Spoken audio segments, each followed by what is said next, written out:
Hello friends, welcome to Shaz kitchen. So Wednesday mini vlog பார்க்கலாம். Morning பார்த்தீங்க அப்படின்னா மாப்பிள சம்பா அரிசியில் தோசை, அதுக்கப்புறமா வந்துட்டு மீதி இருந்த சிக்கன் கிரேவியை வச்சு பிரேக்ஃபாஸ்ட் வந்து முடிச்சாச்சு. ஸோ தம்பிக்கு பார்த்தீங்கன்னா ஆப்பிள் பனானாவை கட் பண்ணி ஸ்நாக்ஸ் வந்து ரெடி பண்ணிட்டேன்.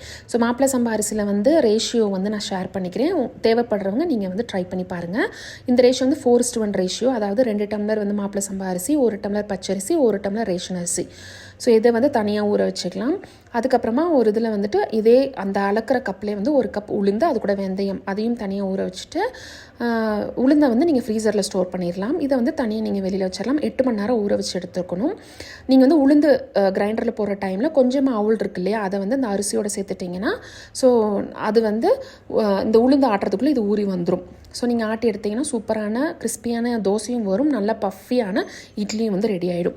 ஸோ ரேஷியோ நான் ஷேர் பண்ணியிருக்கேன். தேவைப்படுறவங்க நீங்கள் வந்து யூஸ் பண்ணிக்கலாம். இதை இப்போ பார்த்தீங்கன்னா ஆஃப்டர்நூனுக்கு முட்டை கிரேவி ரெடி பண்ணலாம் அப்படின்னு சொல்லிட்டு ரெடி பண்ணிகிட்ருக்கேன்.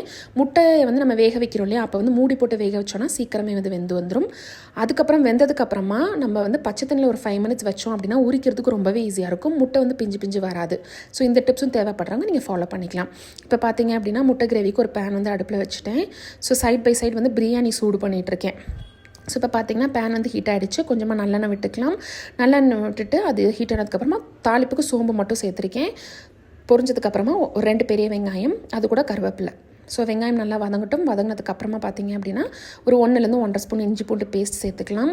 சேர்த்துட்டு பச்சை வாசனை போகிற அளவு அதையும் வந்து வதக்கிக்க போகிறோம். இப்போ இஞ்சி பூண்டு பேஸ்ட்டோட பச்சை வாசனை போனதுக்கப்புறமா நான் வந்து 2 மீடியம் சைஸ் தக்காளியை வந்து மிக்சியில் நல்லா அடித்து அதையும் நான் வந்து சேர்த்துருக்கேன்.